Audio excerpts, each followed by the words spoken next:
जय जगन्नाथ पिला माने केमिति अछंती समस्ते। मु जानी आपण माने परीक्षा पाई बहुत भल भाव प्रस्तुत होउछंती। आपणक प्रस्तुति को आहुरी मजादार करबा पाई आज मु नै आसी पंचम श्रेणी विज्ञान 10टी मॉडल प्रश्न देखिबा आपण एथिरु केतोटीर सठिक उत्तर देई पारुछंती। उत्तर जानिथिले शीघ्र कमेंट बॉक्स रे लिखिदेवे।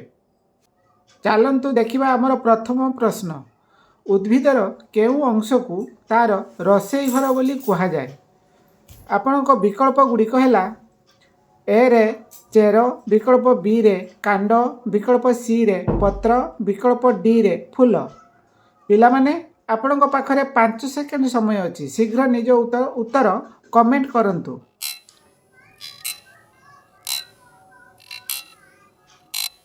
एहार सठिक उत्तर हेउछि सी पत्र। कारण पत्र सूर्यालोक साहाय्य उद्भिद पाई खाद्य प्रस्तुत करिथाए। द्वितीय प्रश्नटी हेउछि माटी तळे हेउथुबा परिबाटी किए। ऑप्शन गुडी कहला ऑप्शन ए रे बैगण, ऑप्शन बी रे आलू, ऑप्शन सी रे जन्ही, ऑप्शन डी रे कखारू। पिला माने आपणक पाखरे 5 सेकेंड समय अछि। शीघ्र निज उत्तर कमेंट करंतु। एहार सठिक उत्तर हेउछि बी आलू। आलू एक रूपांतरित कांड जहाँ माटी तले बढ़ी थाए। एबे आसंतु तृतीय प्रश्न को जिबा। केउ समय रे रोगी को ओआरएस पीवा को दिया जाए।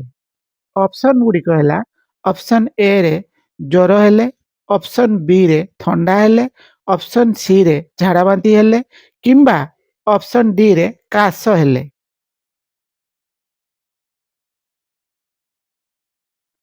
तो सठिक उत्तरटी है सी झाड़ा बांती हेले।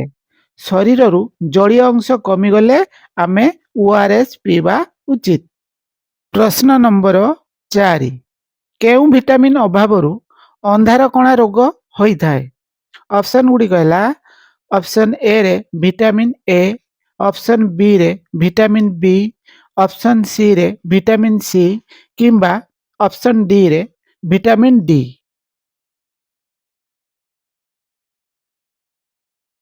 एहार सठिक उत्तर हेउछि ऑप्शन ए विटामिन ए। सेथिपाई आमे प्रचुर परिमाण रे साग और हलदिया फल खाइबा दरकार। 5 नंबर प्रश्न। आमे श्वासक्रिया समय रे केउ गैस ग्रहण करिथाउ। आपणक विकल्प गुडी कहला विकल्प ए रे अंगारकाम्ल, विकल्प बी रे जबखारजान, विकल्प सी रे अम्लजान, विकल्प डी रे हाइड्रोजेन। चिंता करंतु एवं शीघ्र उत्तर दियंतु।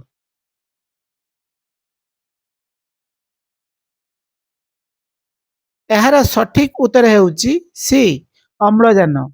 आमे अम्लजान ग्रहण करू एवं अंगारकाम्ल गैस बाहर को छाड़ी थाउ। एबे आसंतु सप्तम प्रश्न को जिबा। प्रश्न 7। वायु एक की प्रकार पदार्थ। विकल्प गुडी कहला ए कठिन, विकल्प बी तरल, विकल्प सी गैसीय किंबा विकल्प डी कौनसीटी नुहे।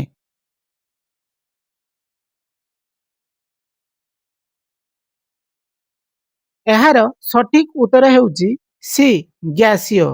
वायु रे अनेक गुड़िए गैस मिसिकरी रही थाए। प्रश्न 8। शरीरर हाड़ को शक्त करने केउ खाद्य सार आवश्यक। विकल्प गुड़िक है विकल्प ए रे श्वेतसार, विकल्प बी रे स्नेहसार, विकल्प सी रे पुष्टिसार, विकल्प डी रे कैल्शियम। शीघ्र कमेंट करी जणांतु।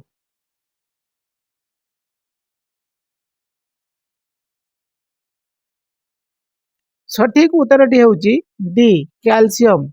तेणु हाड़ को शक्त रखिबा आमको नियमित क्षीर पीवा उचित।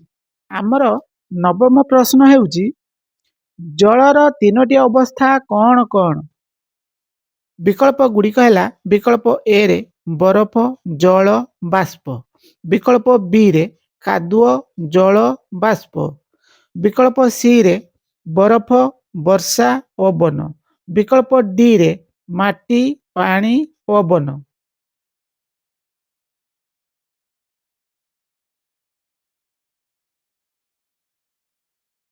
ଏହାର ସଠିକ ଉତ୍ତର ହେଉଛି ଏ ବରଫ, ଜଳ ଏବଂ ବାଷ୍ପ। ଆଜିର ଶେଷ ପ୍ରଶ୍ନ ହେଉଛି ମଶା କାମୁଡ଼ିବା ଦ୍ୱାରା କେଉଁ ରୋଗ ହୋଇଥାଏ?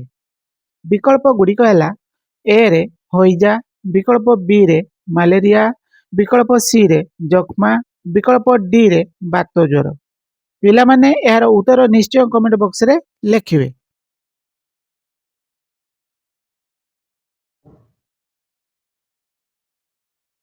ଏହାର ସଠିକ ଉତ୍ତର ହେଉଛି ବି ମ୍ୟାଲେରିଆ। ପିଲାମାନେ ମନେ ରଖନ୍ତୁ, ମଇଳା ଜଳ ଜମି ରହିଲେ ସେଥିରେ ମଶା ବଂଶ ବୃଦ୍ଧି କରିଥାନ୍ତି।